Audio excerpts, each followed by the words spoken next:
All right, welcome to Ash Wednesday, but there are no ashes today. No one is smoking cigars because we have a guest here who's not a big cigar guy. We won't fault him for it. You can support him, follow him. You've seen us cover him on these debates. Of course, his I guess, dunks, as people call it, with the media. Vivek2024.com. You can follow him, not on Twitter, but on X. We have the link up there below. Mr. Vivek, thank you for being here, sir.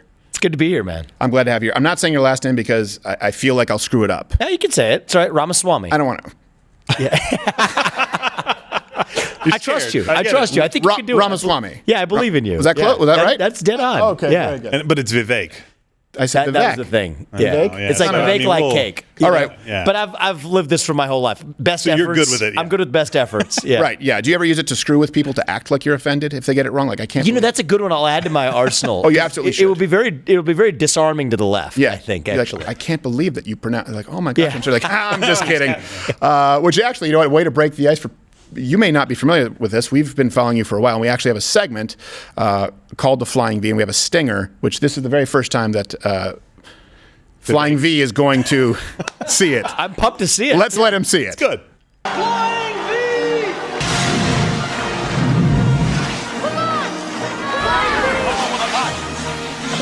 We spared no expense. No expense at all. That's amazing. Yeah, I mean, But it's good because every time you would do something it's great actually in better media, than we loved it. some We'd play it with fake that. It's thing. I perfect. like Yeah. that. Yeah, and then everyone just went off, and it became a knuckle puck time. I'm sure that people will send in the memes. We can take your chats, but all right. I'm pretty pumped. Let me ask you first, because there's, I think now it's, is it 1,800 people running for the Republican primary? Yeah. Yeah, and growing. Yes. Why do you want, and everyone else asked this, and we'll get specific. Yeah. You had a moment. When was that moment you said, I need to run for president? Last December. Really? Yeah. Okay. So I'd come off of my second book that I'd written. I go through these phases. So I had started a series of businesses. Okay. Was I that stepped Nation of down. Victims? I know Nation of Victims was my second book. Yeah. And so I was on the book tour for Nation of Victims. And it is kind of first you take it as a compliment, but then you take it seriously, where you're giving speeches to audiences about your book. I'm running a new business that I had launched and gotten off the ground called Strive. And yet people are coming up to you afterwards and saying, hey, you should really run for president next year. Okay, the first time that happens, whatever. Yeah. You're like, thanks, Mom. But if there's exactly, and then on from there. Actually, the funny thing is, my parents are the biggest opponents of my doing this. They're probably just still disappointed that you're not a doctor. Yeah, they still are. Yeah, they're still going through psychological therapy for the fact that the one son that didn't go to med school, that's me, is doing this craziness, and the other son who did go to med school didn't end up practicing. Vivek, it's never too late. It is. Well, they can hold out hope, but there's always the grandkids now. And you So I have think they've turned to the grandkids. I'm running for president. No. Yeah. It's a big deal. Yeah. I think it's very clear they would. Certainly, they made it clear at the very beginning that if they had a veto on it, they would exercise the veto. But Yeah. Well, I don't blame them just in the sense of, like, no one wants to. I'm not sure I want my kids to go through it either. Yeah. But you look at it differently for your kids versus for yourself. Right. So the idea was playing in my head, but I think I saw the red wave that never came. That was probably the catalyst, asking myself, what's the gap in the Republican Party? There's a bunch of people who have become practiced at criticizing the radical Biden agenda, and I've done my fair share of that. But I think that's the main reason why the Republican Party didn't do so well last time around, is that they didn't have an agenda of their own. Right. They didn't have an actual affirmative vision, but could critique from a binder all of the things that the radical Biden left had done. Right. Which frankly became boring and unuseful. Yeah. And so my wife and I, we had brought our second son into the world last year. I had just launched a new business. It was a whirlwind of a year, but we took a big step back, and just sometimes you ask yourself the question of why? Right. I mean, why even bother doing the things we're doing right now? Yeah. Writing these books, starting Strive to compete against BlackRock, all this stuff. Why? Yeah. And to tell you the truth, you take a step back, we're only going to be here for a short time. I felt compelled. I saw a gap in the Republican Party. There's an absence of national identity in this country. Yeah. We've lived the American dream. Can't ask for more from this country than the country's already given us. How am I going to make the maximal impact? And as ridiculous as that might ordinarily sound, I'm going to have my impact by running for president. Yeah. That's actually the conclusion that I came to, because I do think it's going to take somebody coming from a different generation to lead the next generation and revive a national identity. Yeah. That I think young people, but frankly, all people in this country are badly missing. And my wife asked me, she being the sane person in a relationship, asked me a reasonable question, which is, okay, even if you want to do this, if we want to do this, are you sure you don't want to wait 20 years from now, when our kids are out of the house, when maybe Sure. you have some more experience. And that was fair, too. And so that had me pause pretty seriously, in the early part of the year.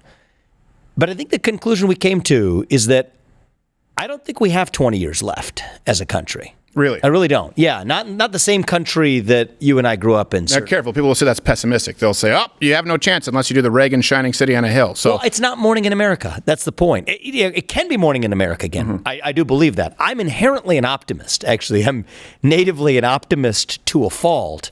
But I also believe in not filtering your optimism through a fake prism. yeah.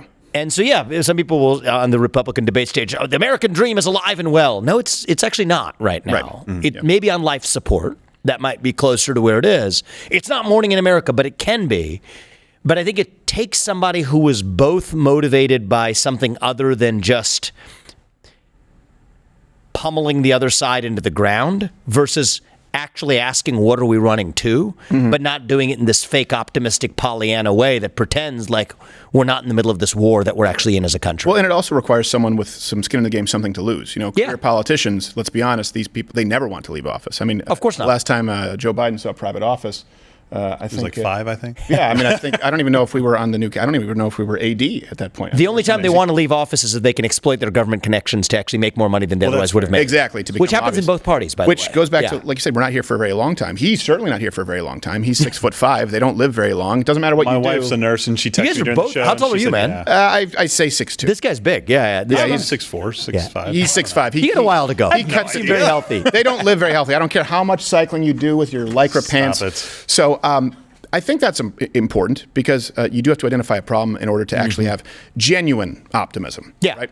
I think sometimes people get it wrong when they say the American dream is dead, and they'll talk about like the price of a house or something like that. They'll talk about a pension that their parents had, the boomer generation. I go, well, hold on, when was the last time you worked in a foundry? Right. There are still like trades that are available. You have more options to live in houses further out of the city. We have different priorities, but.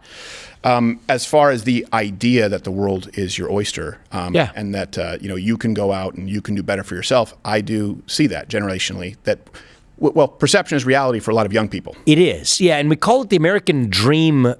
It means something. Is the way you describe America affects the way America actually works. That's the unique fact of a country built on ideals. Other countries are built on, let's just say, a religion or a monarch. America's not built on these things. They were built on a national set of ideals. And so if you have a group of people that decide those ideals no longer exist, that has an underlying effect on the way the country actually works. Yeah. And so I do think it's going to take somebody who's able to reach the next generation of young Americans to revive that conviction in our purpose. And I don't think the American dream is just about green pieces of paper. I mean, you've achieved that perhaps through your company and business here. I've achieved my version of the American I'm dream. living the dream. People look at us and be like, he's surviving. You're doing pretty well, man. I got a tour of the place. You're surviving and thriving. But I don't think that that's the whole story. I don't think it's about accumulating green pieces of paper.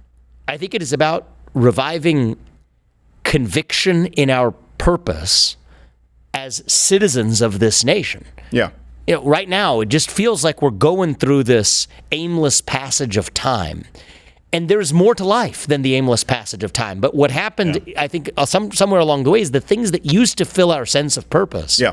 And you can fill in the blank. For different people, it's different. Faith for many people, patriotism, belief in country for many people, hard work, the idea that I work hard and create something in the world and I'm proud of that. I derive my meaning from that. Maybe it's my family. When each of those things, and they have disappeared in their importance in our American life, that leaves this deep vacuum of purpose and meaning in the heart of a generation. And that's where we are right now. And you can't fill a vacuum with a void. That's what we see, for example, a lot of the Middle East, where it's like, well, hold on a second, even if we try and stabilize it, right? And this is something that's never really worked. You have people who are under what would be considered radical regimes, but at least there was an ingrained ideology. These were fascist. They were anti-freedom, but you can't fill that void with nothing. That's right. And that's a challenge to run into. And so the left is good at this. They have their understanding of this is far deeper than actually many conservatives. They will say, we will fill that void with something. Yeah. Not jihadism somewhere else, race, gender, sexuality, climate, which is sort of ideological jihadism and intellectual jihadism in this country. But at least they're doing that. Yeah. And I think the trap that we have often fallen into, myself included in this, if you read some of the books I've written at times I've been doing this, is criticize all that's wrong and hypocritical with that vision without talking about an alternative vision, say, grounded in the individual, Right. family, nation, God. Yeah. I personally think that beats race, gender, sexuality, and climate if we have the courage to actually stand for it. But I think that was the muscle memory of the modern conservative movement, was to define ourselves in opposition to their vision without offering an actual substantive vision of our own, where we dilute their poison to irrelevance rather than just hammering it out of existence. Well, I want to get to some specifics, like on the three-letter agencies in Section 230, but it's interesting that you bring that up, because on a personal level, I've talked about this, is the only way you develop self-esteem is by getting really, really good at something, getting excellent. I think that's correct. And at something. It starts with passion. It doesn't matter what it is. You just have to get really good at something. That's the only way that you see, oh, wow, reps work. Oh, wow, time works. It's just a certain amount of doing it. And it goes back to, okay, what is America great at doing right now? Other generations kind of had that, whether it was World War II, they had an incredible sense of purpose, whether it was manufacturing, spearping technology. Winning that war, whatever it was. Whatever it was. And that void has been filled with, your self-esteem is found actually in your identity, because it's criticism proof. Yes. Which I think is why it probably draws people like you who are trying to look for that intellectual consistency. And same thing with me, I'm going like, no, hold on a second. The emperor has no clothes. But you can't also fix that self-esteem issue that has now been replaced with identity without letting people know how you actually gain self-respect and purpose. And so I totally agree with you. And on an optimistic day, what I will say is the loss of self-esteem is right over the target in terms of what's going on in our country right now. The analogy I would love to draw, and I think it's true, I hope this is true, is that maybe as a nation we're not actually in decline. Maybe we're just going through our version of adolescence. Yeah.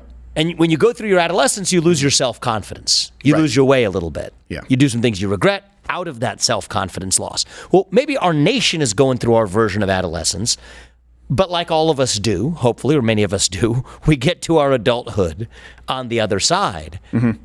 And then for me, I think the current picture of what I see in the country, this would be my version of the optimistic lens that I bring to the table, not just some sort of slogan written, recite a Reaganism and say it's morning in America. Right. But maybe it's possible that we're just in the thick of that adolescence. Yeah. But we will get to our adulthood on the other side, and we don't have to be that nation in decline. Maybe we're still early in our ascent. So let me ask you before we get, because we covered these debates, right? We did the two debates, we did these live streams. And it seemed like there was a stark contrast between the first one, where you did come out aggressive, and afterwards you said, "Hey, everyone on the stage, they're good people." It seemed much more amicable. I would say that for most people on the stage, yeah. Even Chris Christie. Well, he's got his thing. He's got his shtick. His thing is not being one of the good people. For me, the real thing I have a problem with is Republican or Democrat people who make money off their public service, right, and will further advance policies to line their own pockets. Yeah, and we have so many more important things to discuss than to assail individuals on that stage. That exists in the Republican Party, including in this race. But I think most of them are good people tainted by a broken system. Right. Okay. So I'm not running against any of those individuals. I'm running against a broken system. And I have come to this conclusion with firm conviction in a way that if you asked me a few years ago, I wouldn't have said it was a problem in the same way. The super PACs are a cancer on politics, on American politics and the Republican Party and Democrat Party alike. And I should have come to this conclusion earlier, because my crusade against, do you guys talk about the ESG movement, or does that mean anything? Yeah. Oh, yeah. Also DEI. So, I mean, my last business before I ran for president was this company called Strive, which offers index funds, basic low fee ways to invest in the stock market are index funds.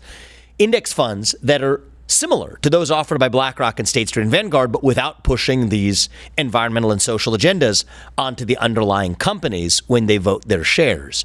Now, why do I care about this? One of the reasons I care about this is I think that the way things work in the United States of America, they're supposed to work, is that we, the people, settle our differences on questions from climate change to racial injustice to whatever through a constitutional republic where every citizen's voice and vote counts equally. And the ESG movement rejects that because it says that Larry Fink, the CEO of BlackRock, gets to decide that from the Park Avenue corner office in Manhattan. Right. And then Elizabeth Warren, socialist in chief, gets to say, oh, they're too big to fail. Yeah, right? exactly. I'm the socialist, but when was the last time I got a check from these companies? Right. Yeah, and it's a merger of state and corporate power and that whole game. And so the left, when I wrote Woke Inc., which was my first book, and even when I started Strive, some thoughtful critics on the left would come up to me and say, okay, well, where are you on Citizens United? And my response at the time was, and I've evolved a little bit on this from having seen this. And can I really quickly jump in here? Because a lot of people don't realize this was the left, and I used to combat them, where they would say, Citizens United, businesses are not people. I was going, well, hold on a second, though. The ruling of Citizens United was basically the Hillary Clinton, the Clinton machine wanted to stop a negative documentary against Hillary Clinton from coming out. So initially, I'm going, well, hold on a second. These filmmakers, even though they're a business, have the right to free speech. That's right. And that's probably where you started off with the defense point and then saw it metastasize, right? And I'm a free speech advocate, and so we can put the legal holding in the First Amendment holding of Citizens United and just respect that we have a First Amendment in this country, and we have to have a world in which people can criticize politicians or those who rise to power. But my response to the left, so they would say that you're inconsistent because you're not calling out the actual influence of super PACs on electoral politics, where everybody's citizens' voice and vote doesn't count equally, but you're only focusing on this ESG thing because it's politically popular for you because you're on the right. I don't think of myself as a traditional partisan anyway. But I said, that felt to me like the bigger problem was the use of capital, retirement funds, trillions, tens of trillions of dollars of our own money, probably the money of people watching this program that don't know it, that are being used to vote for toxic left-wing policies in corporate America's boardrooms. That's the real cancer, and it is a cancer. However, I think that now that I have a close proximity to politics, which I didn't have then, I came from the business world where I realized what a big problem that was there. I have moved a little bit to now believe that, you know what, the super PAC influence on our electoral politics absolutely is a big problem. And if that was a left-wing concern 13 years ago, so be it. Right. It ought to be an America First conservative concern today. Mm-hmm. And so my view is that it's going to take somebody who's independent of that to break that system. Right. One of the things I've learned is every politician, and I've met a lot of politicians, not just presidential candidates, at every level.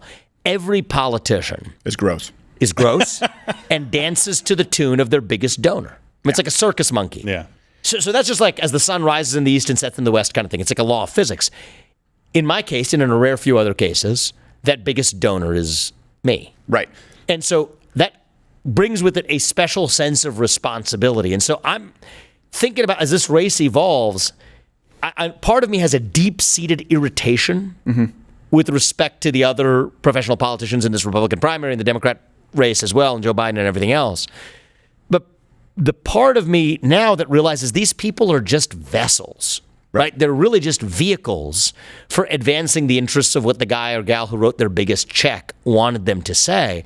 I can't even hold it against them. They don't have, many cases, independent thoughts. Oh, I can. But they're offering, but they're not even, I think of them as literally as just vessels, vehicles. It's the system that I'm running against. At the same time, sometimes it's a two-way relationship. Some of them will also make personal money off of it. Right. And it becomes a two-way incestuous relationship. Well, so that's what I'm up against. I think it's a fair point to say that they're vessels. And I have to be very honest, during the first debate, I was cheering you on because I was like, you're making great points. These guys are trying to talk over you. You're doing a great job. In the second debate, I was yelling at the camera because I'm like, you're trying to make friends with these people, is what it seemed like. And It I'm like, did look, feel I like that a little bit. Yeah, but I think I you might be appreciate right that about you're trying to pull out the partisan. You just got to be yourself, Vivek. I mean, Republicans. I get it. Look. There was. They're coming we're in to the kill you. Reagan. They want you to there was die. a sense of being in the Reagan Library. It was framed as we're going to have a policy debate. There's 6 people talking at the same time in what was effectively an unmoderated debate. And the knives were out though. And the knives were out. And the bad jokes, Donald Duck. It wasn't great. It was a terrible joke. So I think that the truth is, I'm finding clarity in terms of what I'm actually running against. I'm running against the puppet masters who are putting up these puppets on that stage. Yeah. At the same time, there's no point in trying to meld over some sort of, we don't really disagree on that much policy. We disagree on a few policies, but these are people who are effectively being wielded and manipulated by a super PAC puppetry system that I think I need to more or less take my gloves off and go after directly, because the idea of trying to play nice or play mean doesn't make any sense. How do you fix that? Yeah, so one of the ways to fix it is, you could just do it in the context of this race. I said, look, I'm in this to win this, but I would give up and publicly call on, technically, these are a separate parallel system, but I would publicly call on any super PAC supporting me and say, give that money back to those mega donors, and I won't show up at your events or anything else, as long as every other Republican candidate in the race pledges to do the same thing, or at least the ones who matter. Ron DeSantis, Nikki Haley, at least. Maybe Tim Scott, all of whom are basically funded by super PACs. Yeah. It's a joke that your campaign is actually being run by your campaign. Yeah. It's not. This is the super PAC primary where the people who can write unlimited checks are wielding these people as pawns. Okay, well, that won't happen, though. So do you have a plan B? Yeah, look, so I think from a policy perspective, now I got to win to be able to do this. Yeah. My view is there is already a regime that says there are limits on how much you can directly contribute to a campaign. So my view is, do you have free speech rights? Absolutely you do. But if it's to promote a particular candidate, to effectively either run campaign operations, door-knocking operations to hand out signs for Ron DeSantis or whatever, just everybody's subject to the same rules. What do most viewers of this program are they told? $3,300 is the maximum you can give to an individual candidate. Well, then why should somebody else be able to give $30 million but get special political favors out of it? Right. Now, we have a free speech issue. Fine. Policy, whatever policy or cultural view you want to address, great. We already have a regime that limits the amount you can give to a candidate. So we've already accepted that's not a constraint on free speech. The only one arrested for it was Dinesh D'Souza, who gave it to a friend running for a Senate race that I'm lost. Sure, I don't know the specifics of that case, but I'm sure it was. No, I'm saying he did. Yeah, it was one of those law was applied even-handedly to people regardless of their political beliefs under President Obama. Right, yes. I'm sure he was, politically suffering at the cost of his views. Yeah. But that's the way I think the system should work. Right. $3,300 max, and 30, per primary per general, so $6,600. That's the current regime. That's a lot of money for a lot of people, for sure. Yeah, for sure. But it's not going to be enough to buy off a politician at the federal level. That's why we have that regime. Mm-hmm. So you have the separate regime. Should somebody be able to create a film that offers a criticism of Hillary Clinton's policies or somebody else's policies or stands for a particular agenda, whether or not I agree with it? Absolutely. Should there be limits on how much money they can invest in that? Absolutely not. Right. But if they're going to use it as a campaign contribution or a constructive campaign contribution in propping up a specific candidate by name in the exact same format as a political ad, specifically advocating for an individual candidate, apply the same rules that you do for Well, you just brought up a campaign. very interesting problem, too, when we're talking about the Hillary Clinton documentary. Well, no one's saying that Michael Moore can't raise as much money as he wants, right? We're talking about private investment. This is a problem that also happens in conservative media.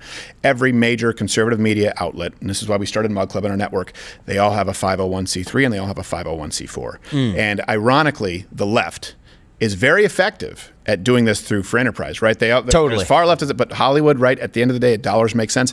And the right is far more reliant on nonprofit donors for even media content. Yeah, it's interesting. I was aware of that. So you guys have a C3 arm as well? No, we do not. Oh, you don't do that? We do not. No, we do not. And there's a big reason that this is a big thing that we've had a lot of conflict with, where there are a lot of, unfortunately, conservatives out there who have to play ball by YouTube's guidelines and by Facebook's guidelines because donors want to make sure they're still. Yeah, exactly. Yeah. It's, hopefully you'll kill me last, and they never do.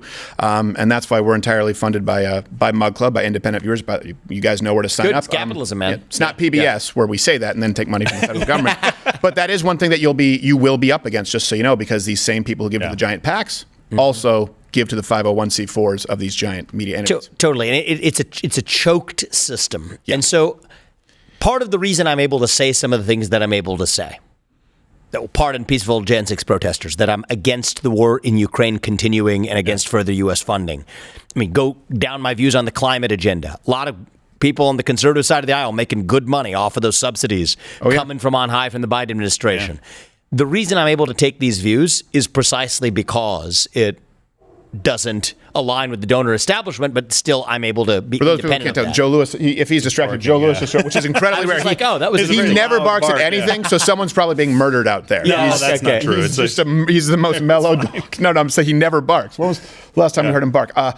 So let's go back to BlackRock. You're kind of talking about this. Yeah. This does seem to be this sort of amalgamate, right? You have these giant companies that are, quote unquote, sort of taking away the American dream. Even if you look into housing, you look into housing, you look into wanting to create an entire generation of renters, right? Own nothing and like it. And then, of course, big tech, which determines what you can and can't say, and also determines what people can and cannot learn, and the government determining the winners and losers in those spaces.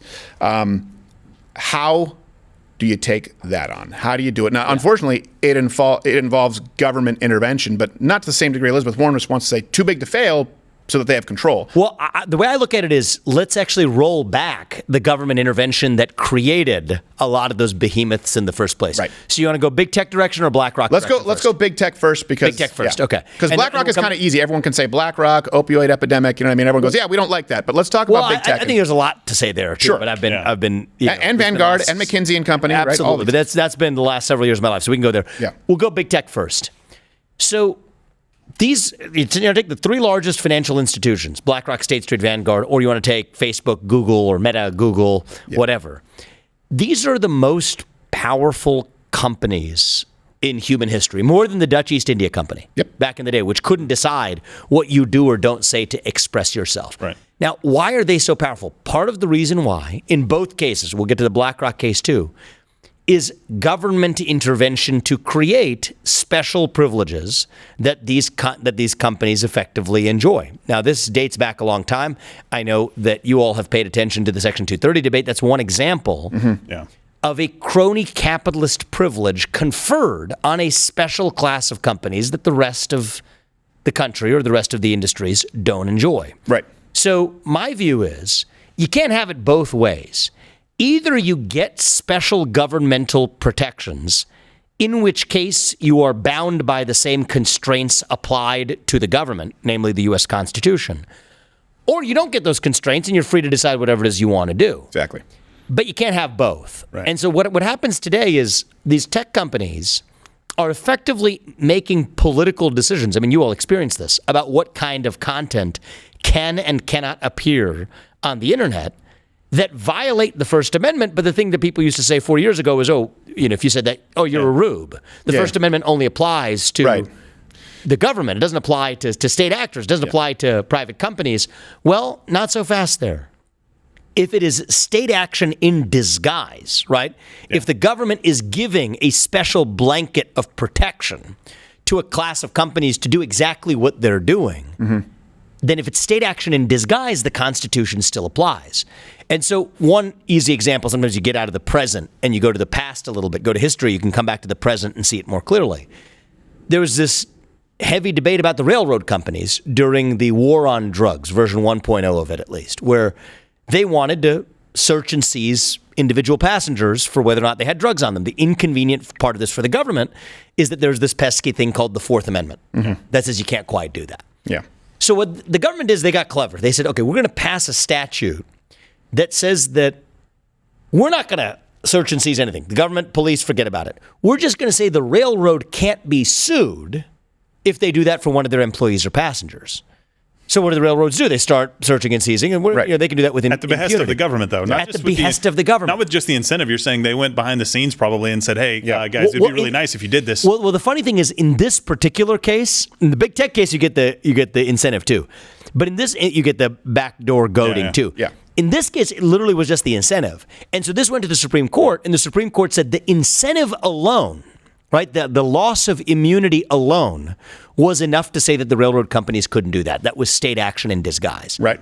So now in the tech case, not only do you have Section 230, which does the same thing, which says that if you take down Section 230 C2 in particular, people pay attention to C1. C2 is the part that says if you take down content that is otherwise constitutionally permissible, that you can do that with impunity, even though there are some laws at the states that say you can't engage in political discrimination. Right. About half the states in this country have such a law. This says, no. For a tech company that operates an internet website, you don't have that same liability. It overrides any liability you might have under that state law. Right. So it's the same thing as with the railroads.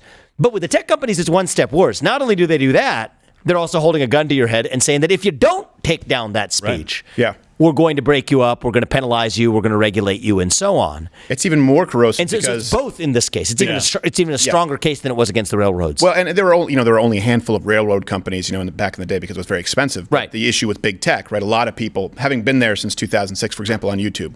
My brother was one of the first original partners. It was, hey, this is going to break apart the stranglehold that really only 5 companies on earth, as far as media, hold: ABC, NBC, CBS, Viacom, Turner, and so independent creators flocked to these platforms because they could make a living. And now those same people are saying, hey, great, we brought in all the independents, only now we've eliminated competition. We can tell you what you can and can't say. And then even further down the line, you have a company like Rumble who is being banned by foreign governments. Yeah. Right. Being banned for simply allowing speech on the platform. And they're the only company that's really had the balls to say, okay, they flipped the bird to all of France. Yep. And the UK recently. And the UK. And you have a lot of conservatives who are afraid to touch it. So I do, by the way, little known, the railroad action. Who are afraid to touch it, meaning? They're still afraid to touch it and really go after big tech and YouTube and Facebook. Like there's a lot of talk, and there's been nothing done since I've been around. I think this goes back to the other effect of lobbying through capture, right? Right. It's the oldest trick in the book. Use government as a tool, as a moat, to stop somebody from being able to compete against you. And so my view is one of the solutions to all of this doesn't come from government at all. Right. It comes through competition in the market. Right. I actually, you guys may not know this, I invested in Rumble back when it was a private company. Right. Precisely because I believed in competition to Google and YouTube. Yeah. That's also why I started Strive, to compete against BlackRock. Look, we can complain about the powers that be, but let's create market alternatives that people are actually able The challenge to there, though, is themselves they of. have such an advantage and such a Scale. leg up at this point. You know, it's Scale. like, That's right. So I'm not. There's no panacea. There's no silver bullets. It's an all of the above approach. But if we're just relying on government where you don't have people with actual capabilities to compete, well, that doesn't really solve the market choice problem. On the other hand, the market choice problem alone, against the backdrop of government-created protections that these companies enjoy, that's also not going to, on its own, solve the problem until you actually overcome the scale advantage that the existing incumbents have. Take the BlackRock example. The reason BlackRock, State Street, and Vanguard manage 20 trillion plus amongst the three firms alone, that's about as much worth as the U.S. GDP in the hands of three firms, is that pension funds, particularly blue state pension funds in New York and California, those are arms of the government, invest trillions of dollars with these asset managers, and they further tell them that we won't invest that money with you unless you embrace the goals of the Paris Climate Accords, unless you adopt diversity, equity, inclusion standards, not just at your firm, but vote your shares accordingly in any of the underlying firms that you're investing in. So that's directly using government-controlled money of the taxpayer or the pensioner to do through the back door what government couldn't get done through the front door. So it's the same movie as we're seeing with censoring speech as we now see with the weaponization of capital through capital markets. Yeah. And so that's the real threat to liberty that we face today. Well, it's not these giant- just big government. Right. It's not Reagan 1980 anymore. It's this hybrid of big government and big business that together are able to do what neither one could alone. And we require leaders who recognize that new threat rather than just reciting slogans that we memorized back in 1980. That's the death, where I would say, of the quote-unquote American dream. I still think there are a lot of possibilities, and I do think that a lot of people are entitled generationally. But this Leviathan that is both big government and these big businesses, who, by the way, could not have scaled to that degree without the assistance of government, they actually are beholden to acting outside of the best interest of the American people. Of course they are. BlackRock and Vanguard. You cannot be both loyal to the Constitution of the United States of America and the Paris Climate Accord. I always go Kyoto Protocol, Paris Accord. Which, by the way, the U.S. pulled out of. Right. So it was when Trump pulled out of the Paris Climate Accords that these people then said, okay, we're going to get it done through the back door using your capital without you knowing it as a vehicle to actually do it. So I think that lays out the answer to a question that a lot of people, I think, are probably, when I travel this country, certainly wonder about. I do think we're in the middle of a kind of war in this country. It is a war between the majority of us who love this country and what we're founded on, and love the founding ideals of this country and believe that all men are created equal and that you get ahead not on the color of your skin but on the content of your character. The basic American creeds we know to be true. Most of us who share those values in common. And then this fringe minority, and I do think it's a fringe minority in the country, that believe that your identity is based on your race, your gender, your sexuality, that you have to abandon carbon emissions here in the United States, even if you shift them to places like China. But the mystery is, why is this other side winning that war when it's a fringe minority that don't? Well, because we say fringe minority, but but you can't name one member of the national platform of the DNC doesn't actively support They this. have the Democratic Party in a chokehold, but they have every major institution in a chokehold, right? Every technology company, every asset management firm, every educational institution, K through 12 or universities. I mean, even our own military. And part of what's going on here is that take each of these institutions. What do they have in common? It's something like, you got to go beneath the surface to see it. Wall Street. Okay, Occupy Wall Street occupied Wall Street after the '08 crisis. The criticism came from the left. The original version of break up big tech back in the early 2000s and even to the early 2010s came from the left. The criticism of the Iraq War and the Afghanistan War came from the left. So you go through institution one by one. These used to be institutions that took their main criticism from the old left. And so what ended up happening, one institution after another, all the way up to and including our own military, let alone Wall Street to Silicon Valley, which we were talking about before, is they realized that they could defang the old left if they adopted and used their own corporate power or used their own managerial power, in the case of the military or otherwise, to foist the new left's chosen ideology onto everybody. So that's what BlackRock is doing, because the old version, they said Occupy Wall Street. Well, I don't want to do that. I don't want to. My only criticism there would be that the Tea Party came well before Occupy Wall Street after the Santelli rant, where he was the one who said, this is what you get, too big to fail, with that famous 2008 crash. And that was pre-Occupy Wall Street. I will say that the Tea Party, let's go through the actual timing of this. So the bailouts were made under the Bush administration. Yeah, if we're talking about the initial TARP. It's absolutely. I mean, this was the original sin of the bailouts, right? Yeah. And so the original version of what became Occupy Wall Street later, the left-wing reaction, the left-wing position, right, even in that election, in the 2008 election, I mean, John McCain, I think he would have won that election if he had criticized the bailouts. But he came out like a stooge. But the Tea Party was a right populist movement that did criticize it. And there was a big schism there between like the Bushes and the McCains. For the 2010 run. No. This was pre-Occupy Wall Street. It didn't have an impact. The 2008 election was lost across the board. Right. But I'm just saying that the Tea Party came out and protested the idea of the big banks and big to fail before. Good. And I say that because I was there and I thought, man, this is if there could be common ground, you would think the initial Tea Party that could have been the moment and Occupy Wall Street. And actually, I was in New York. I went to some of those Tea Party meetings back then too. So I know what you're referring to, but I would say broadly speaking, what you saw was, forget left or right even, if you're BlackRock or if you're Facebook or if you're Google or if you're the US military, who are the people criticizing me for the war in Iraq or for the bailouts or for the agglomeration of monopoly power in big tech? Yeah. What do I say to appease most of them? The Tea Party, okay, we're not going to get them, but mostly the rest of the Occupy Wall Street movement. What are we going to say? We'll put token minorities on your boards. We'll muse about the racially disparate impact of climate change, as long as we still get to fly in a private jet to Davos to say it. Yes. And that was the trade that effectively allowed this fringe minority, by numbers in the United States, ask most people in this country, they don't share these views, but to be able to capture the managerial class that still wields power over every major institution in American life, that is how the other side is winning this war.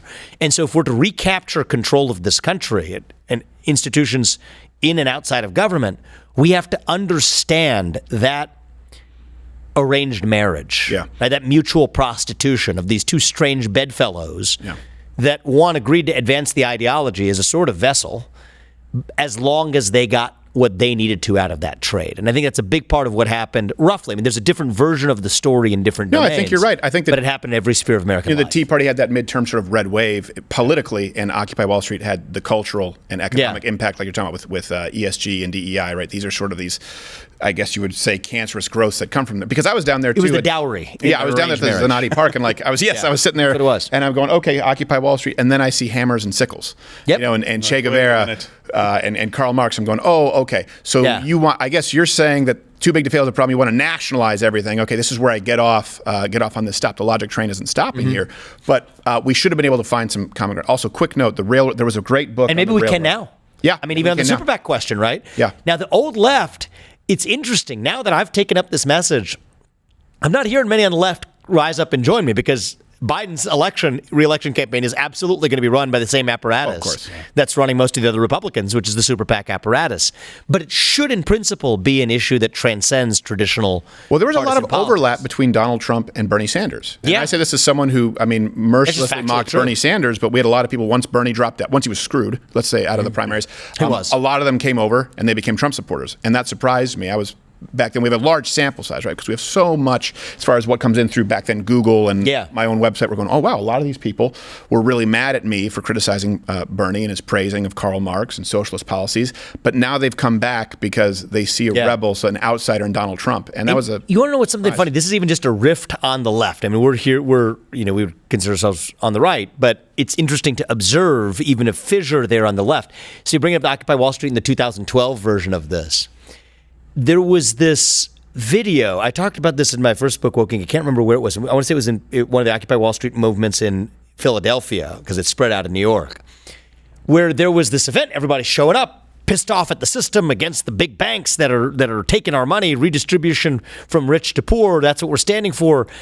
And so this guy takes the microphone, but he's a white man. And they say, hey, you have to step up and stand back. Mm-hmm.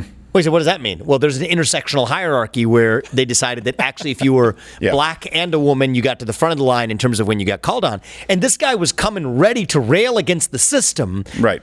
Because he was the one oppressed against, and you could just see it in his face. But wait a minute, I was going to be the one who was going to be the one who was complaining about the big banks screwing us out of all of our money. But now she gets to be the one who complains about. Yeah. And she didn't even know she was supposed to complain. She's like, I guess I'm a microphone now. Yeah. Right. So that was kind of a fissure between. Bernie has kind of moved and kind of bent the knee a little bit to the woke mob too. But the version of just the economic redistributionist left that gave way to this new intersectional hierarchy, the woke oppression, identitarian version of it, that was sort of a weird fissure even on the left that, the Wall Streets of the world, they didn't want the economic redistributionists to necessarily be the ones they were debating.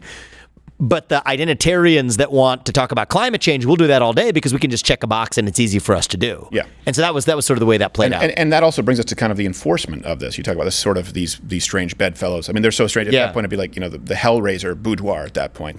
It is awful, but the enforcement, of course, doesn't take place without the three-letter agencies. That's right. This is the ultimate version of the managerial class in the swamp. And so when I'm thinking about what do I want to do as U.S. president, shut down that administrative state and its entire apparatus. Now, this has been talked about for a long time by Trump and otherwise, and people all the way back to Reagan. I think it's going to take a unique combination of traits to do it. Mm-hmm. It's going to take a CEO, an outsider, coming in saying that, if somebody works for you and you can't fire them, that means they don't work for you. Right. It means you work for them because you're responsible for what they do without any authority to change it. So that's on the one hand. But on the other hand, it's going to take an outsider who also understands the law and the Constitution in a deep way. And let's just make a basic observation here. Those two characteristics don't go well together, right? Because on one hand, you have an academic that might be pontificating about the law and the Constitution, but doesn't have the sharp elbows to get something done. On the other hand, you might have a sharp-elbowed guy who's going to say, I'm going to break the system, but doesn't understand why he's going through the motions he does. And this is how they duped Trump in many ways. Mm-hmm. They told him that you can't fire those people because there are civil service protections. Right. Well, if you read the law, you realize those civil service protections only apply to individual firings. Right.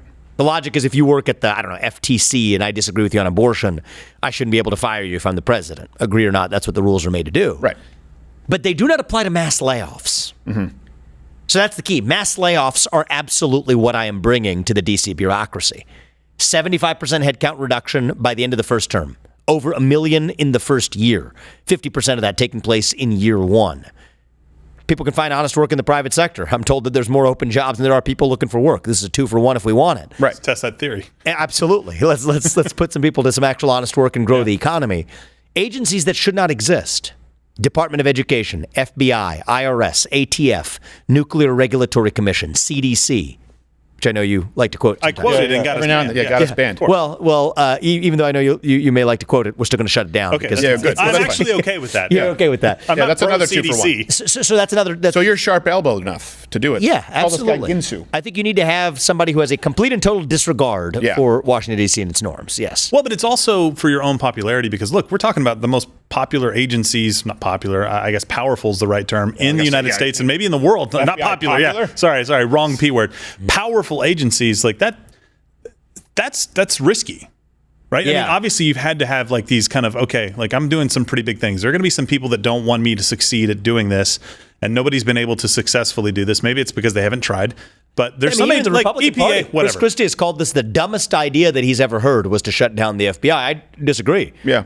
I respectfully disagree. You know, I with think that. the dumbest idea I've ever heard is when they found how many terabytes of pedophile pornography on CIA computers that there were no mass layoffs. No. Well, and there were some Unbelievable. FBI too. And yeah. yet these are the same apparatus that's supposed to be going after it. Yeah, exactly. On the other side. It's so disturbing. Like, how about at what point do you say, oh, okay, you cease to exist because That's you're right. committing the grossest And evil? This is where other people, and it annoys the heck out of me when I see other Republicans. We're going to get in there and fire Christopher Wray and like try to act That's like a not gonna- tough guy. I mean, yeah. what is that going to do? yeah, I exactly. mean, come on, you're It's a checking headline. That's what it box. is. That's all. And you're trying to use some emotionally, and I see these people behind the backstage before the debates, man. It's I know. really sad. Yeah. But then it comes on, I will fire Christopher Wray.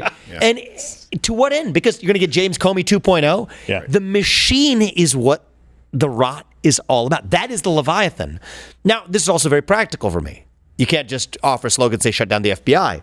I'm serious about this. 35,000 employees work at the FBI, the failed Bureau of Investigation. It is still, by the way, the J. Edgar Hoover building that people walk into in Washington, D.C. Can you believe this? It is still honoring his legacy. The same guy who collected tapes and threatened Martin Luther King with suicide. The same guy that's now going after concerned parents, calling them domestic terrorists. Yeah. That's still the same legacy they're celebrating. 35,000 employees. 20,000 of them are bureaucrats in back office functions, which is where the rot and the corruption comes from. 15,000 of them are agents on the front lines. I say put those agents where they will be more effective.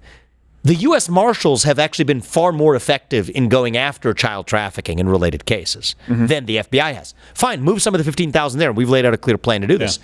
You know, financial crimes, complex white-collar crimes. People at the FBI have no clue what they're doing because the guy who was doing child trafficking today is doing counterterrorism the next day and is doing financial crimes the day after that. There's no specialization anyway. Move them. There's a separate part of the Treasury called the Financial Crimes Enforcement Network. So move people to the exact places where they can precisely do their jobs. And it's not a coincidence that when you have the loss of that specialization and the over-bureaucratization, that's when you see the corruption. So it's not like we're happening to get lucky solving two problems at once. The two problems go hand in glove together. The ineffectiveness and the bureaucratic bloat is itself a formula for the corruption because you have a bunch of people showing up to work that shouldn't have been at work. They find things to do that they shouldn't have been doing. Yeah.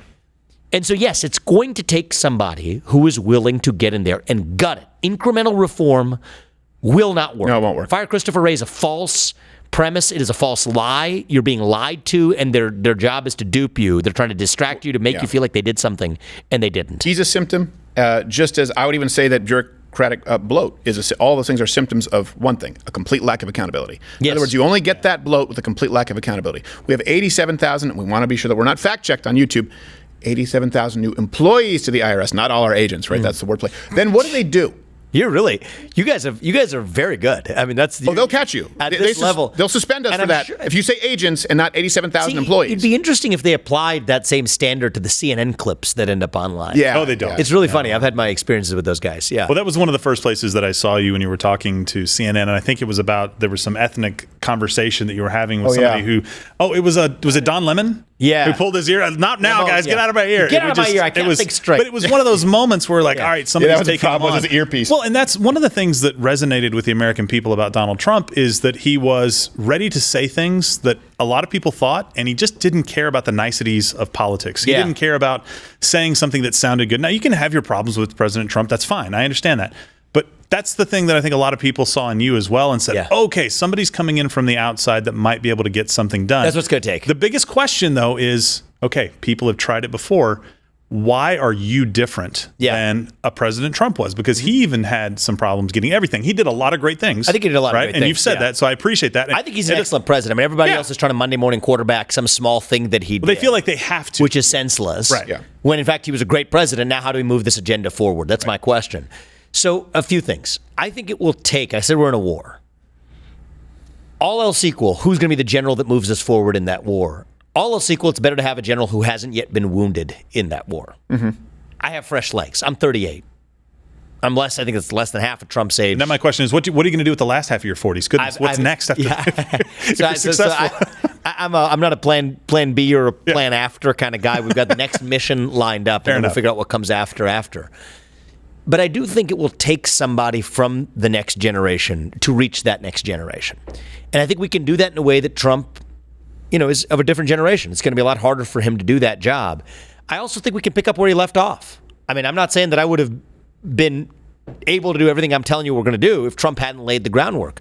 Part of the reason that I can confidently tell you we will be able to, without asking Congress for permission or for forgiveness, lay off 75% of those federal employees, shut down these government agencies, is the legal basis for doing it. It's contested, but 6-3, the current Supreme Court agrees with me. Yeah. Right. Look at West Virginia versus EPA. I don't know if you paid attention to this case. A very important case.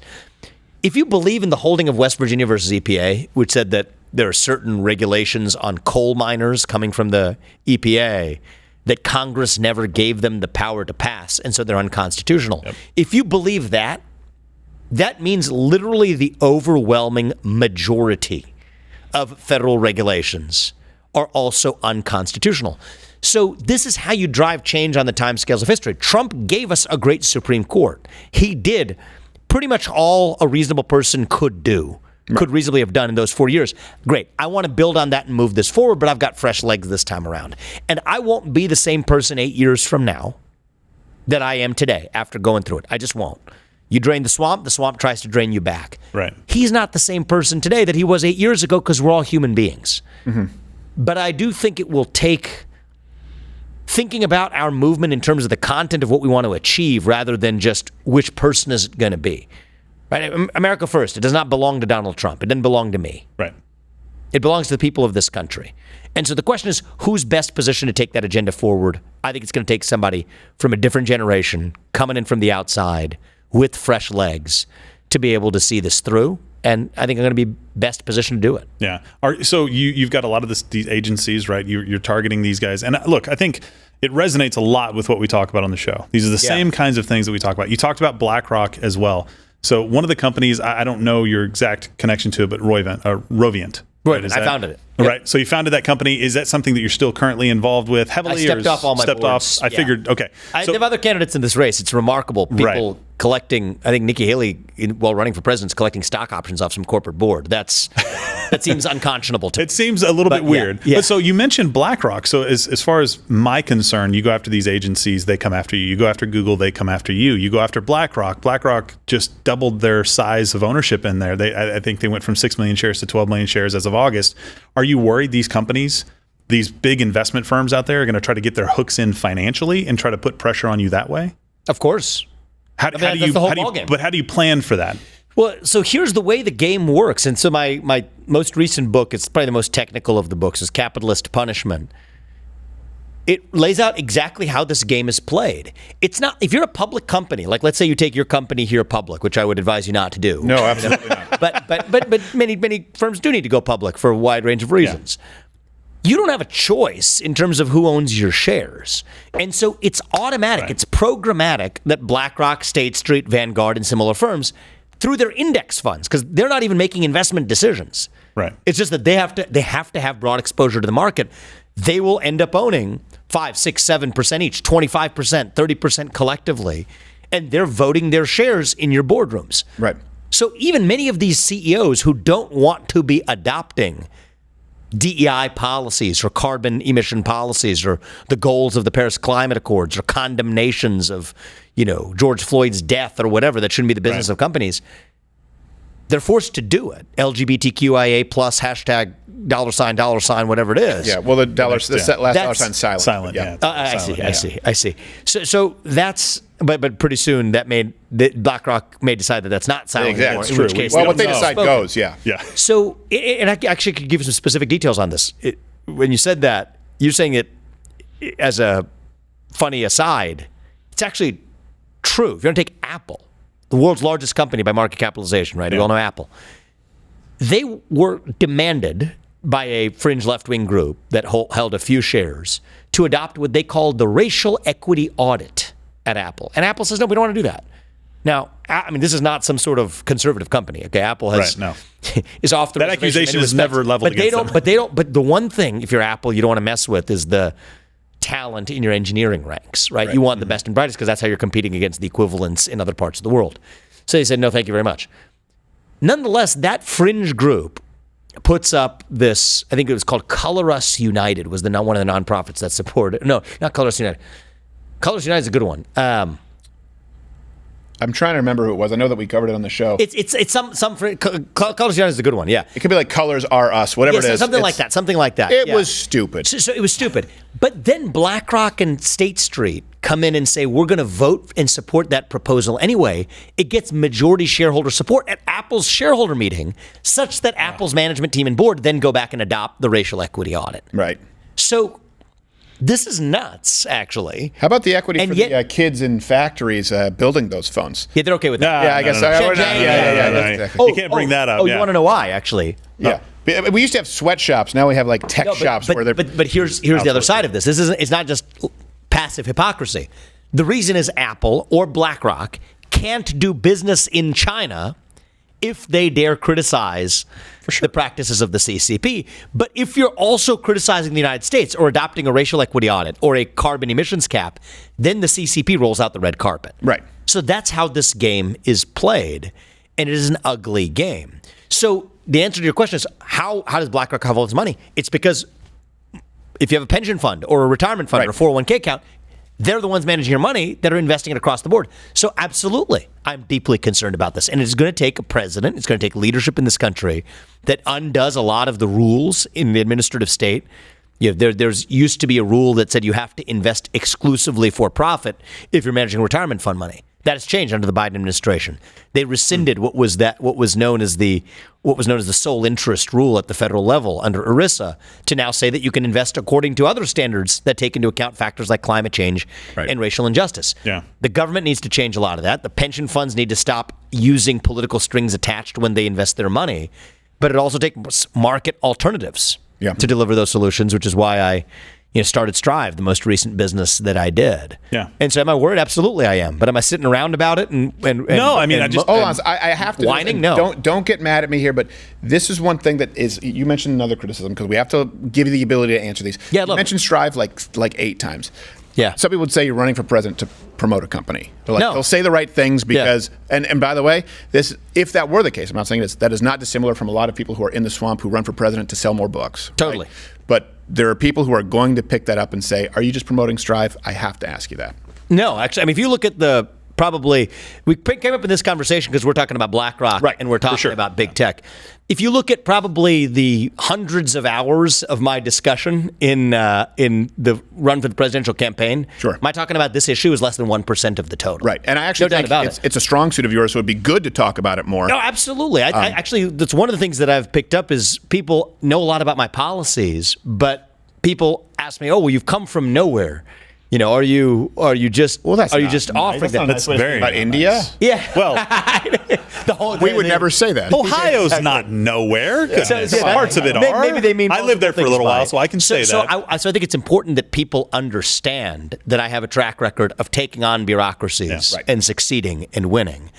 But there's a lot better ways to promote your businesses, maybe be part of your businesses, than to spend $16 million of your hard-earned money and counting to run the for need to president. ask. Some people will ask that. And people should ask every question. If you're running for president of the United States, every question is fair game. But I think it's important to have somebody who has actually understood the challenges as they pop up in the outside world and in the private sector versus somebody who has only ever lived within the insular four corners of an existing political apparatus, which is what most of the people running flip on it. And you know what? Hey, Mug Club, I hope you guys, I think this is, sorry, I was looking at the wrong camera because that's usually my camera. Mug Club, today, I think we're going to put all of this out there for the public because this is too important of an interview. I hope you understand you can hit the like button and share it, and we'll do some extra content this week. We'll flip that from where you do have experience that all of these people in D.C. don't, right, in the private sector. They suckle at the government teat. But they would say, and I don't think that this is actually as virtuous as they believe it is, okay, no foreign policy experience, right? That's sort of the flip side of the coin. I think it's fair, and it's a question for people of what they want. I don't have foreign policy experience. I think Nikki Haley, in the first debate, she said, you have no foreign policy experience, and it shows. My view for most of the other people on the stage is you do have foreign policy experience, and it shows. Yeah, exactly. What if your experience is bad? Well, first of all, it shows in your bank account. Yes. I mean, some of these people have, just in her case, made $8 million in the period after she left the UN. Interesting how a politician leaves government in debt and goes to being worth $8 million by starting a military contracting firm with your family and joining the board of Boeing and all kinds of other things. So this is the rot at its worst. People who she's an actually make aerospace money. engineer. That's why she's on the board. I see. I see. Yeah, that must she was at Pratt & Whitney before. It's a whole thing. Yeah. But she's a symptom of a deeper cancer of corruption that causes people to adopt policies, including pro-war policies, that have made a lot of people rich in this country. We said boring. I was thinking Boeing. I'm sorry. Continue. But Boeing can be a boring, boring. That's the Elon Musk drilling. Yeah, I know. Yeah. I know. So here's what I would say is, if you want the same thing as the last 25 years of foreign policy, $3 trillion spent in places like Iraq and Afghanistan, tens of thousands of American lives lost that need not have been lost, wars in the Middle East that have no point, no end, now seeing the same thing likely happen again in places like Ukraine and otherwise, fine, go with one of the people that have foreign policy experience. But if you want somebody who understood and grew up in an era as a young person, right? My peers, I wasn't one of them. I'm grateful to my peers who did go serve in those places. But 20 years later, now rightly ask the question of the Taliban still in charge in Afghanistan. Mm-hmm. We have a hostile anti-American regime still in charge in Iraq. Yeah. To what end? It was to literally no end. Yeah. That's the same wheels that are now turning again in new conflicts on the other side of the world. Most notably in Ukraine, heading into major conflict with Russia that doesn't advance American interests. But we're going to see that proliferate in other places too. If you want an existing foreign policy establishment that favors war for the sake of war, and a lot of bad actors in there who even make money off of advocating for it, fine, go with one of those people with foreign policy experience. But what I do have is a deep understanding coming in from the outside to say that now I've made a career making successful deals for myself. What do you know about a deal? Everybody has to win in that deal. I've offered the clearest plan of anybody in this race of exactly how we will end that Ukraine war and deliver peace. Make a hard commitment that NATO won't admit Ukraine to NATO. Yes, freeze the current lines of control. I know that drives a lot of people nuts, but these are Russian-speaking regions that have not been represented in Ukraine's parliament for a long time in Luhansk and Donetsk. Fine, we can do that deal. Does Putin get something out of that deal? Yes, he does, but we get more. We require him to pull out of the alliance with China. That's something you haven't heard from anybody in the Democratic Party. No, I or the think it's Republican very Party. important. Matter of fact, and I think it takes an outsider with clear understanding, but without the baggage of historical experience capture. Yeah. That's what it's going to take to, I think, keep us out of World War III. I think there will be some learning on the job, of course. But I think that what you just said is important. You know, we've talked about this where people will get furious. We'll answer. People say there is, and by the way, not a fan of Russia, Putin at all. Yeah. You know, an oligarch. And Russia bad. Also not a fan of Ukraine. Just also, by the way, Hitler bad. Just to be clear, Hitler bad, Mussolini bad, Pol Pot bad. Okay, let's go through all of it. Just to make sure covered. But when people say like, and there is no part of Ukraine that identifies as Russian or has ever been Russian, you're like, It's not true. It's just not true. They kind of do though. And you're like, no. So you can't just ignore those people because Why is there no counterinsurgency? Yeah, everybody asks that question. Yeah. In the eastern parts where they actually have captured land. Right. Part of the reason why is that those are Russian-speaking regions that have not been represented in Ukraine's own parliament. It doesn't justify, obviously, the military action. Of course it doesn't. But it is We've important. Got to see facts. Exactly. If we're not looking at it for what it really is. We have to take that into account. Yes. Yeah. As we have taken into account the fact that Ukraine is not some paragon democracy. I mean, this is a country that's banned 11 opposition parties, that's consolidated all TV media into one state media arm. Does that mean Putin is anything other than a craven dictator? No, Putin is a craven dictator. Right. But just because Russia's bad does not mean Ukraine is good. And we have this false narrative that we've built up. That's what the existing foreign policy establishment is good at doing. Yeah. I mean, you get to George Bush, good and evil in Iraq. How much better off But the are we media for hated him, and the seeing left that? hated him. And when Obama became president, Barack Obama, I'm going, well, where's Code Pink? Same thing now with Yeah. Biden. I'm like, where are they? Remember they used to protest outside of the White House? interesting. Where's Michael Moore? Right? He's Yeah. out there waving a Ukrainian flag. I'm going, oh, hold on a second. This is a very clear case where these are bad actors against bad actors, and I'm not saying that I Russia's think the invasion is MAGA wrong. movement has actually been far more effective in securing peace than any other left-wing pro-peace Is there any movement question in at this American point? history. Like everyone acknowledges the economy, right? As far as Donald Trump, okay, because you have 8 years of Obama, then you have 3 years. I He would say kept 3. us out of war, and he grew the economy. Yeah. Right. That's And he why also he was didn't an have any excellent president. He didn't have any foreign policy experience as well. Exactly. Yeah, by the way, When he the funniest part, man, for that first debate is like Mike Pence saying that we don't need a rookie on the job. The only reason that guy ever got anywhere near the vice presidency was because some guy who didn't have any political experience, who was a rookie, Yeah. put him in that job and then touting that experience is laughable. But again, as I've said it, That's not the real reason. He was put there because Donald Trump wanted someone who made him look even taller. Yeah. He's like, that was his greatest quality. I'm like Mike Pence. It's just we're not big fans of Mike Pence, especially you talk about talking points on that stage. Every single line is rehearsed, and then you can see sometimes where he looks out like a kid who just told a joke, but it's inappropriate because it's in front of adults. Like, this joke didn't land, man. I just wish that people would be more authentic. Well, can we delineate though? And we've talked about this obviously in the last couple of weeks, or the last week or so, with Israel Hamas. Yeah. There's a big difference between Ukraine and Russia. Big difference. In that Hamas is a terrorist organization where the extermination of all Jews is in their charter. And I don't necessarily think Israel matters to our national interest more than Ukraine does. Yes, sure. They do. As a matter of fact, they certainly do matter to our national interest. Now, that doesn't mean that there isn't an argument to be made, and we ran the numbers.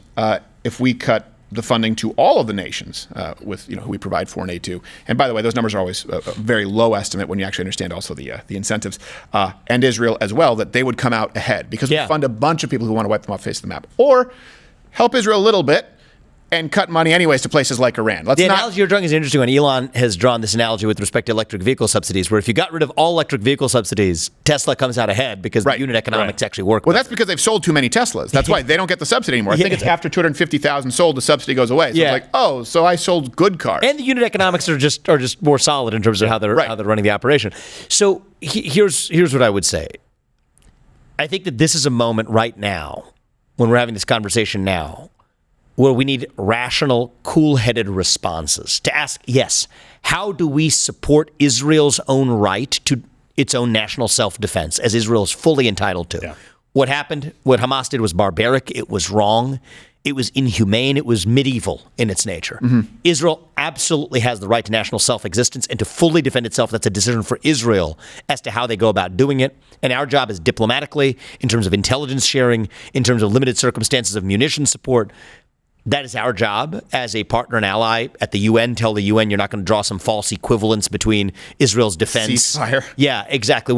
All that nonsense. Oh, it's the most ridiculous thing. It's the most ridiculous thing. Hey, ceasefire. I was just raped, though. Yeah, but now it's a ceasefire. Ceasefire, exactly. Yeah. Selective timing of this. I'm still sure. So our job is diplomatically to stand against all that nonsense. But I don't want to be one of these people shrieking. I mean, Nikki Haley was screeching on air, finish them. With a vague reference to almost Iran was what she invoked right before she said that. And then you talk about Mike Pence, just do it. It's like a Nike. Finish them is from like Mortal Kombat. Yeah, exactly. Yeah. Just do it is like a Nike slogan. So they're like misappropriating corporate slogans as though that's our foreign. Lindsey Graham, he said something equivalent to this. Now, to be fair, I did say kill every last one of Hamas. Absolutely. Every last member of Hamas. And that's Israel's decision to make. Right. And so Israel's making those decisions. I trust them to do the right thing. But we have to be very careful not to sleepwalk or emotionally outburst ourselves into another broad regional conflict that in the Middle East that the U.S. is enmeshed in with ground troops or otherwise. This is when we've made our worst foreign policy disastrous mistakes in the past. So if I'm talking to Bibi, I would say, listen up, we got your back. Mm-hmm. You're on the right side of this. Don't let anybody stand in your way from defending yourself, and we've got your back on that. But my advice to you would be that we've made some of our poorest decisions in the wake of real disaster. That was your 9/11. We had our 9/11 here.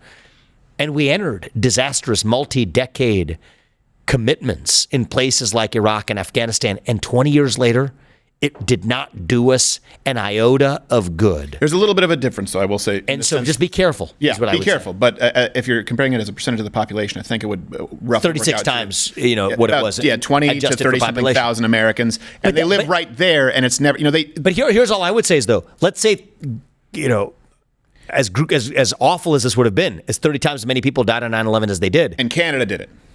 Well, going to Iraq still has nothing to do with that. Right. So I'm just making the point that we've made some of our worst decisions in response to emotional reactions to really truly disastrous things that needed to be dealt with. Right. Targeted response: get rid of Bin Laden, get rid of the Taliban. Absolutely, get rid of Al Qaeda hiding in the caves. The people who were responsible for this, which, by the way, was a far more complicated story than the U.S. government let out until the declassified files came out 20 years later. Sure. Go actually get the real job done rather than using an emotional response to do something that literally might be an orthogonal objective, but in the mental haze and in the mental fog of war. We've made some of our worst decisions, so have other countries in their history. That's Israel's decision to make. But my job as the next U.S. president is to look after American interests.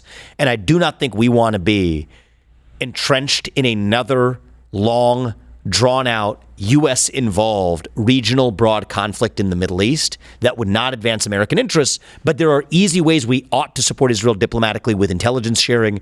I mean, heck, we don't even have an ambassador to Israel right now. Confirm an ambassador to Israel and Egypt and other countries where we don't have confirmed ambassadors right now. Can we start with like no money to Iran at all? Oh, absolutely. Yeah. And no money to Hamas. Yeah. $6 billion back? Yes, exactly. I mean, there's been, but even indirect aid to Hamas that's actually been going through in the name of humanitarian aid or otherwise. Yeah, right. Deport anybody in this country who has had any ties to Hamas or otherwise, extradite them to Israel. So there are things we ought to absolutely be doing. Wow, I know. But there's also some things that nobody else is talking about that we ought to be talking about.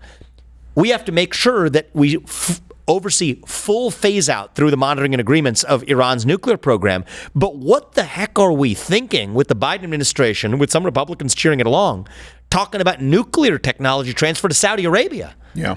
We should not want nuclear proliferation of any kind in the Middle East, and definitely not in Iran, but not in Saudi Arabia either. And yet nobody's talking about that right now. So I think this is a moment for level-headed rationality rather than emotional knee-jerk responses. And now it's a cool thing, right? It's what the cool kids do, criticize the Iraq War 20 years ago in either party. It's the cool, easy thing to do because it's long past and there's no consequence to you to do it. I'm not patting myself on the back. I was in college at the time, but I was against the Iraq War then. I had a bunch of other harebrained ideas that I was dead wrong on, but that wasn't one of them. Yeah. And that was a left-wing position then, even though I wasn't on the left. I consider myself a libertarian back then. But now it's easy to do that now. But the hard part is in the thick and the heat of the moment to make sure you don't make that same mistake, but it's not going to relate to Iraq. It might relate to Iran or a broader regional conflict in the Middle East. And that's the moment to think rationally. How do you do the right thing in supporting Israel to do what it needs to do to defend its national self-existence? But at the same time, as the U.S., look after our interests to make sure that we don't accidentally tripwire ourselves into some large protracted conflict in the Middle East. Now is the moment to think with that level of clarity and reason rather than what I see as really lazy responses from all over the political spectrum. The far left trying to create this false moral equivalence between Israel and their enemies. That's wrong. But you got people in the old neocon right that have no muscle memory other than just effectively pounding the drums for war without asking the question of the why we're doing exactly what we're doing. Yeah. And so back to the question of foreign policy experience, I don't think somebody with the foreign policy experience record of the last 25 years should be in charge of making those decisions. I think it should be somebody of my generation coming from the outside, and in this race, that's me. When the track record is bad, it's not much of a track record. I still do believe kill every single last one of them as far as it relates to Hamas. Doesn't necessarily, by the way, they don't need our money to do it, but they certainly need our moral support. I think you had a follow-up. The only thing I would say there is just be careful to think that's not the end of the road there, because Hamas is just a client of broader forces that are wielding them like Hezbollah. So it's the Taliban story. The Taliban 20 years later still now in charge. Yeah, but you know what? When they kidnap your women and children and cut off their heads, it's a good start. It's not, and I don't mean that irrationally. I mean, Hamas, look, this is in their, it's different. It's in their charter, right? Yeah. And they're right there. And if you look into the history of what's happening. But the Hamas 2.0 or whatever, you get rid of. It could be worse, but they don't fight Al-Qaeda, you get ISIS. We just have to be careful not to think and tell ourselves these false illusions because it made us puff our chest and feel good about ourselves. To actually ask the question of what job are we getting done? What is the mission we're getting done? What matters? And then go and have confidence about what we're actually doing and understand what we're not doing, or else you're going to tell yourself false myths, as we have for the last 25 years, that have led us astray. So that's just, I think we have to be really clear-eyed about this. I think in the Hamas case, it's a little bit different. Just a little bit, because it can't really get much worse unless you're just talking about more money. As far as the ideology, as far as what they have done to the Jews, or as far as what they've said they will continue to do. I mean, this is like an ISIS-like organization. It's as bad as it gets, and there is no end. There is no possible. If it was someone who you thought could sit at the table, they could be reasoned with. It's no, exterminate all Jews. That includes women and children. We're going to put our weapons caches in our schools so that we can actually have our own. We're committing war crimes on both sides. Wrong. Yeah, it's dead wrong. And I agree with you on Ukraine, Russia. Same thing, even looking back. And Israel's a very different situation than Very Ukraine. different situation. We're correct to stand with Israel in terms of our funding of their national self-defense. But be aware if there's a vacuum. In a way that we should for Ukraine. Yeah. So this is related to foreign policy, but I said you had kind of like your moonshot moment. You made a claim on China and Taiwan that I wanted to dive into, where you kind of laid out your solution for the problem. And part of that was to kind of reduce our dependence on Taiwan for chip manufacturing. Yes. Right. And you said by the end of your first term. That was a lot of people may not have understood how lofty that was, but that is an incredibly lofty goal that a lot of people would say is not even practical. Is what made you think of that, and why was that something that you thought could get done? I guess would it be about 5 years roughly at the end of your first term? So I think it's achievable if you look at just the trajectory of what you're looking at in terms of the TSMC plant in Arizona, the Intel plant in central Ohio, where I'm from today. But that's been a disaster in Arizona, though, the TSMC. Oh, so far. But part of the disaster nature of this is it's not money, which is what we pretend the problem is, and then we shower a bunch of crony money in the name of a CHIPS Act that's really just a Green New Deal and chips clothing. It works well with American cars, but yes. Yeah, I mean, it's funny how this pattern repeats itself. Yeah.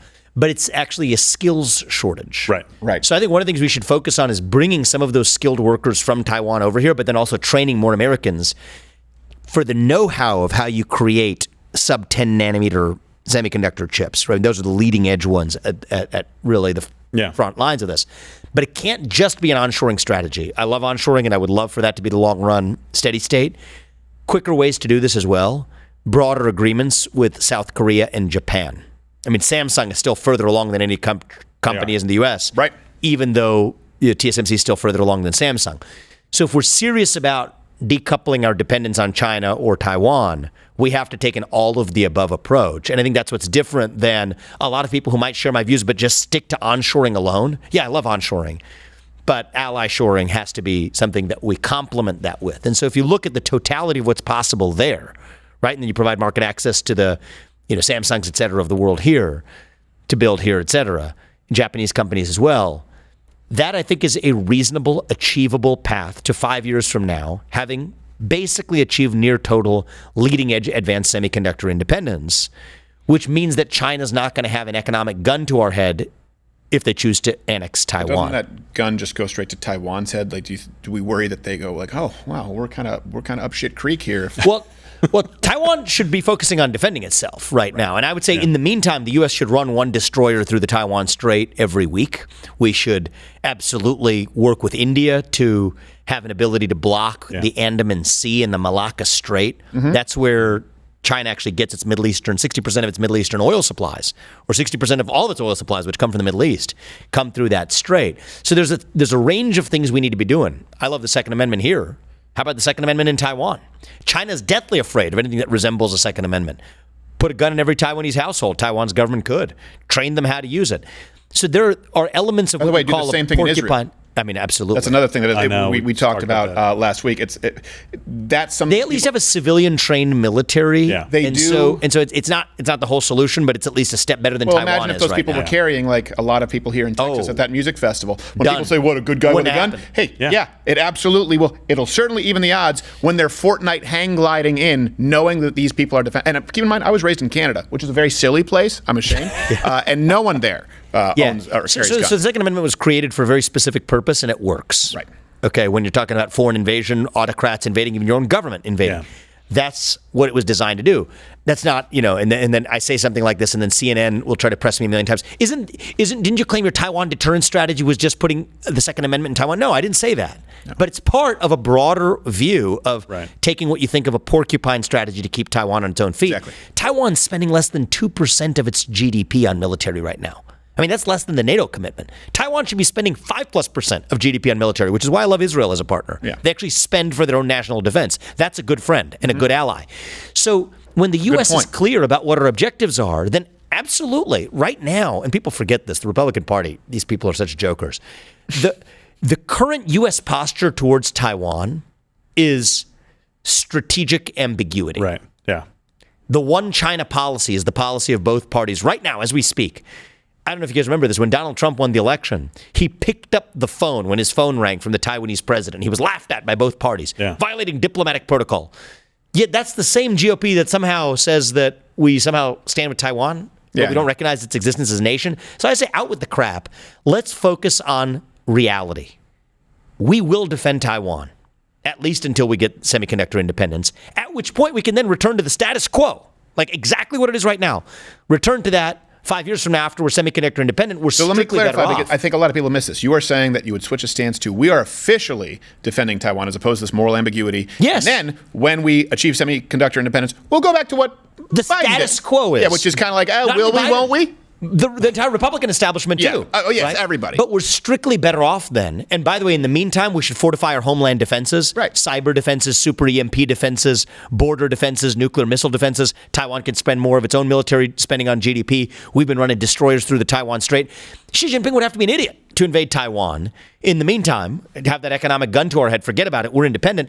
And afterwards, we're in a better position, and Taiwan's in a better position than they've ever So been. be more aggressive in the interim. Yes. And then go back. That's, I think, the key point that That's the people key missed. point. They made it sound like you were going, all right, see you, Taiwan. As No, soon as, that's. I mean, if you listen step to what of- somebody else's super PAC is saying in a mail Yeah. flyer about me, and that's what this whole Yeah. process of politics is so badly broken. But this is what I've said at every step of the way.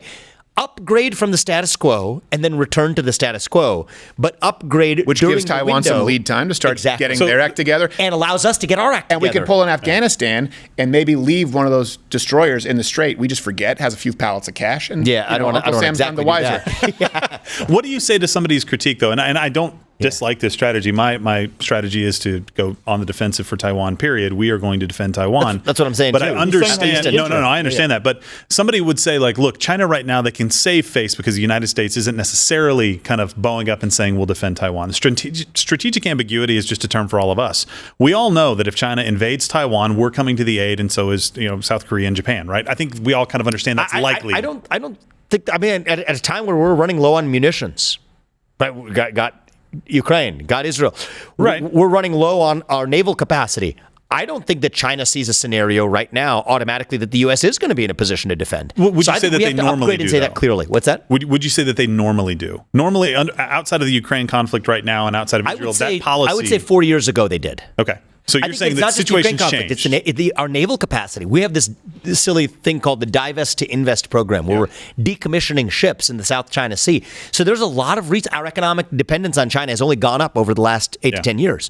And if we depend on China for our other modern way of life, the F-35s that we make in this country depend on China for their parts. So things have changed. And so I do think that the diplomatic clarity, not strategic ambiguity, strategic clarity, that we will defend Taiwan. That's actually really important. Okay. No, I think that especially is- because the situation changed. No, that's Yes. a good answer for it because Yeah. I've heard critique and I wanted to kind of understand your position. I actually really like that answer. And by the way, Navy was fantastic till the village people screwed it up for the rest. They really did. I'm convinced that Absolutely. regardless of partisanship, I think most people in this country will agree. Definitely most Republicans and a lot of independents and some Democrats too will agree with the position that I just laid out to you. Yeah. What I don't know is, are they going to be able to hear it? You know who else will agree? Yeah. Japan. Yeah. Absolutely. South Korea. And That's, a Taiwan lot of people is- understand it's just a hop and a skip away. So a lot of those economic drivers, right, are a big. Where they would say, "Oh, okay, this makes sense." So now we have some lead time because look, it would be completely unrealistic to think that the United States never has an interest, especially after COVID, to achieve some type of semiconductor independence or at least capabilities, right, as far as scale. They know that, and they're saying, "Okay, this gives us some lead time where we're not just worried about being wiped off the face of the map." Okay, we can now understand what our agreement is. Hey, you know what? Reaching your NATO spending when we're talking is a good start. That's right.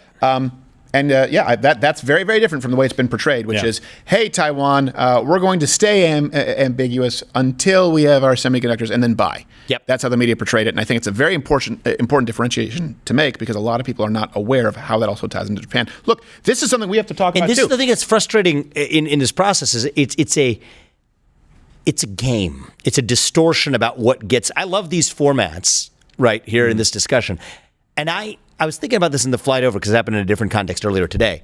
The future is going to be media that looks like this. Long form, we're able to explain ourselves, go directly to the actual listener. Right. But right now we're in this intermediate era where very few people are doing this kind of format. Oh, they're scared. I'm doing this. The whole campaign was based on this. Yeah. But we're doing this in an era where the legacy media is still relevant. So what do? They're going to come in, and I don't know what it's going to be in this conversation, but they're going to come in, pick something we've said here, completely take it out of context. But that's the projection that still much of the generally older Republican primary base still gets served to them.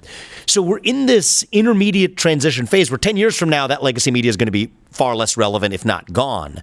But this is going to be the way of the future. But now we have this intermediate version of this where we're having a long, hour plus, hour and a half discussion now that needs to be, and the listener who's gone through this is going to be listening to the whole thing in full.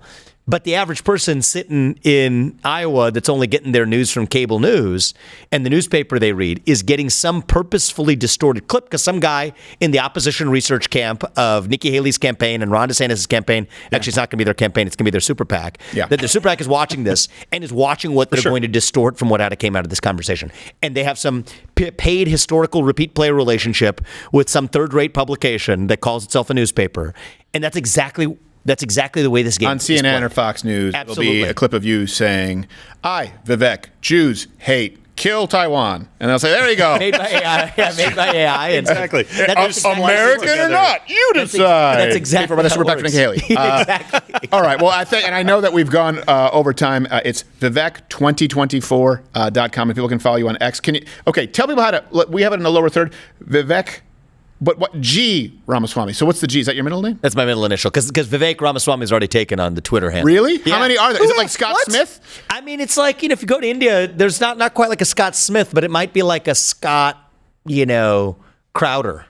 Yeah, there are a few of them. That's like Thiago Silva is like John Smith in Brazil. I've known so many Brazilians. Yeah. It's like, I've known 5 Thiagos and I've known 12 Silvas. All right. Yeah. Vivek, thank you so much for taking Good the seeing you time. guys. And folks, leave your comments, leave your feedback because you're a big sample size. And hey, I really do appreciate that you have the fortitude to do this. A lot of candidates are afraid. This is going to be unedited.